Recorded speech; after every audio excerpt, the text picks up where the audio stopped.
So రెండో case వచ్చేసి SK Rafiuddin PC అమ్మ, పోలీస్ కానిస్టేబుల్ది. సో ఇక్కడ కేసు వచ్చేసి కిరోసిన్ పట్టుకొని వెళ్ళేసి నువ్వు తన మీద దాడి చేసావని చెప్పేసి ఉందమ్మా. అసలు ఏంటి ఈ స్టోరీ? ఎఫ్ఐఆర్లో ఉన్న వాళ్ళు ఎవరో నాకు అర్థమైతే లేదక్క. ఎస్కే రఫీయుద్దీన్ తెలీదు అసలు. మరి ఈ కిరసనాయిలు పట్టుకొని వెళ్ళి నువ్వు వాళ్ళ మీద పోసేసి బెదిరించావని చెప్పేసి అని, లైటర్ పట్టుకొని నేను తగలబెడతాను అది అని చెప్పేసి అని అక్కడ ఉన్న వాళ్ళందరినీ కూడా పోలీస్ స్టేషన్లో బెదిరించడం జరిగిందని చెప్పేసి అని రాశారు. లేదక్క.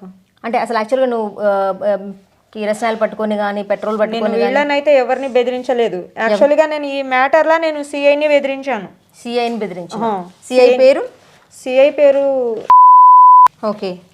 పోలీస్ స్టేషన్ కంటేనే తప్పు చేయని వాళ్ళకి కూడా భయం వేస్తుంది అసలు వెళ్ళాలంటే కూడా. అంటే ఆ డిపార్ట్మెంట్కి అంత గౌరవం ఉంటుంది. ఒక మహిళగా ఎంత మర్యాదగా మనం వెళ్తూ ఉంటే మనకి సొసైటీ అంత ఇచ్చేస్తుంది అని చెప్పేసి అని ఎవరైనా అనుకుంటారు. మరి అట్లాంటిది పోలీస్ స్టేషన్కి వెళ్ళి ఏ విధంగా నువ్వు కిరసనాయిలు పోసేసి ఒక సిఐని బెదిరించగలిగావు? నేను 2022లో ఈ ఎఫ్ఐఆర్ బుక్ అయింది. ఆ కేసులో నేను మా తండా అబ్బాయి ఒకతని మీద నేను కేసు పెట్టాను అక్క. దేనికి? అతను నన్ను ఎవరు లేని టైంలో మా ఇంట్లోకి వచ్చి నాతో కొంచెం మిస్బిహేవ్ చేశారు. మిస్బిహేవ్ చేసి చాలా అంటే చాలా రూట్గా మాట్లాడి చాలా ఇష్టం వచ్చినట్టు చేశారు. అప్పుడు ఎవరు లేరా? మీ అమ్మ? ఎవరు లేరు మేడం, ఇంట్లో ఎవరు లేరు, నేను ఒక్కదాన్నే ఉన్నాను. బాగా తాగేసి ఉన్నాడు అతను. వచ్చి ఇష్టం వచ్చినట్టు మాట్లాడడం, ఎక్కడ పడితే అక్కడ చేతులు వేయడం చాలా చేశాడు. అలా చేయడంతో నేను ఎస్ఐకి కాల్ చేసి చెప్పాను, సరే ఒకతను మా ఇంట్లోకి ఇలా వచ్చాడు, నేను పడుకున్నాను, వచ్చి నన్ను చాలా అంటే చాలా హెరాస్ చేస్తున్నాడు, మనీ ఇవ్వమంటున్నాడు, లేకపోతే ముద్దు ఇవ్వమంటున్నాడు, ఇట్లా అట్లా సమ్మని చేస్తున్నాడు, సార్ ఏం చేయమంటారని పాలకేడు పోలీస్ స్టేషన్కి కాల్ చేసి అడిగాను. అడిగితే ఆ సార్ ఏమన్నాడంటే, ఏదోలే తాగి ఉన్నాడులే అమ్మ వదిలేసేయి అన్నారు. అప్పుడు నేను ఆ ఎస్ఐతో ఏం చెప్పానంటే, తాగి ఉన్నాడు, నేను ఇప్పుడు వదిలేయాలి, నా ప్లేస్లో ఎవరైనా చిన్నపిల్ల ఉండుంటే అప్పుడు ఏం చేసేటోళ్ళు మీరు అని అడిగాను. అడిగితే ఆ సారు కొంచెం నాతో ఆ సారు కూడా నాతో ఓవర్గా మాట్లాడాడు. ఇది సిఐ ఎస్ఐ అట్లా మాట్లాడడంతో కాల్ కట్ చేసేసి వచ్చిన అబ్బాయిని బయటికి గెంటేసి ఆ అబ్బాయి మీద నేను కేసు పెట్టడం జరిగింది. యాక్చువల్గా నేను ఆ అబ్బాయిని బయటికి గెంటేసిన తర్వాత ఆ అబ్బాయి ఏమన్నాడంటే నాతో, నువ్వేం నన్ను మూసుకొని ఆడబడి ఉండని అన్నాడు ఆ అబ్బాయి నాతో. అప్పుడు నేనేం చేశాను, ఏం నేను ఇప్పుడు చూపిస్తాను అని చెప్పి నేను పోలీస్ స్టేషన్కి వెళ్ళి కంప్లైంట్ రాసుకెళ్ళి. ఎవరు? తన పేరేంటి? అంటే మీ శ్రీను. పెళ్ళైంది అతనికి? పెళ్ళైంది, 2 పిల్లలు, తన భార్య వెళ్ళిపోయిందంట అని నా దగ్గరకు వచ్చాడు అతను. నేను ఒక్కదాన్నే ఉన్నాను, నా భార్య లేదు, నువ్వేమైనా హెల్ప్ చేయగలవా నాకంటాడు తాగిన మత్తులో. అప్పుడు నేనేం చేశానంటే కంప్లైంట్ ఇచ్చాను. మరి అక్కడ ఏం జరిగిందో నాకైతే తెలియదు మేడం. ఆ అబ్బాయిని రిమాండ్ చేశామన్నారు, నెక్స్ట్ డే ఆ అబ్బాయి బయట తిరుగుతున్నాడు.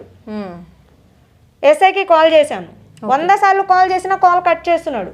సిఐకి కాల్ చేశాను, సార్ మీరు అసలు సిరిను అనే అతన్ని మీరు రిమాండ్ చేశారా చేయలేదా, నాకు కావాలి అది అంటే ఆ ఎస్ఐ అన్నాడు కదా, నీదేం గోలమ్మా అన్నాడు.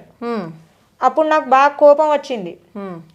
కిరోషన్, యాక్చువల్గా నేను ఆ రోజు కిరోషన్ కాదు పెట్రోల్ తీసుకెళ్ళి సిఐ మీద పోసేసి, నా ప్లేస్లో వేరెవరైనా చిన్నపిల్ల ఉండుంటే, నేను కొంచెం ఏజ్గా ఉన్నాను కాబట్టి నేను తప్పించుకోగలిగాను. నా ప్లేస్లో వేరే అమ్మాయి ఉండుంటే ఏంటి సిచ్యువేషన్? ఈ రోజులలో చిన్నపిల్లలని ఆగం చేసి పక్కన పడేస్తున్నారు. అతన్ని నువ్వు ఎట్లా బయటకు ఎలా తిప్పుతున్నావు నువ్వు, నాకు కావాలి ఆన్సర్ అని చెప్తుంటే కొంచెం రూట్గా మాట్లాడుతున్నాడు, అసలు ఏం చెప్తలేడు. అప్పుడు పెట్రోల్ తీసి నువ్వు సిఐ జాబ్కి అరువిడి కాదు అని తన మీద పెట్రోల్ సిఐ పోసేసి పెట్రోల్ పోసేసి, అతన్ని మీరు రిమాండ్కి పంపించకపోతే ఇక్కడ మిమ్మల్ని నేను కాల్ చేస్తాను, సిఐని మిమ్మల్ని కాల్ చేస్తాను, నన్ను కూడా కాల్చుకుంటాను, రిమాండ్ చేస్తారా చేయరా అని చెప్పి అక్కడ నుంచి బెదిరించి వాడిని రిమాండ్ చేశాక అక్కడ నుంచి నేను ఇంటికి వెళ్ళిపోవడం జరిగింది మేడం. ఆ కేసు అయి ఉంటుంది, ఇది నాకు కూడా సరిగా తెలియదు. సో ఎందుకు సక్కుకి ఇంత ధైర్యం ఏంటి అసలు? ఇప్పుడు సరే నీ దగ్గరకు వచ్చిండు, మిస్బిహేవ్ చేసిండు, సో ఆ పెట్రోల్ పట్టుకొని పోయి సిఐ మీద పోసి శ్రీను అనే అతన్ని రిమాండ్ చేస్తారా చెయ్యరా అని చెప్పేసి ఎందుకు ఇంత పోరాడుతున్నావు అసలు? అంటే నీ అంటే ఏం చేద్దాం అనుకుంటున్నావు అసలు? ఏం చేద్దాం అనుకుంటలేను మేడం. తప్పు సిఐ మీద పెట్రోల్ పోసి అంత ధైర్యం చేసిన వాళ్ళకు శిక్ష అనేది కంపల్సరీ పడాలి మేడం. తప్పు చేసిన వాళ్ళకు శిక్ష ఏంటిది అనేది నెక్స్ట్ డే ఎవరికైనా అలా చేయాలన్నా కానీ పలాని రోజు నేను అలా చేయబోతే ఒక అమ్మాయి నన్ను ఇట్లా చేసింది, ఆయన ఒక్కడిలో మార్పు రావాలి అని చెప్పేసి నెక్స్ట్ డే ఎవరికి ఇట్లా జరగకూడదు అనే థాట్తో నేను సిఐ దగ్గరికి వెళ్ళడం జరిగింది మేడం.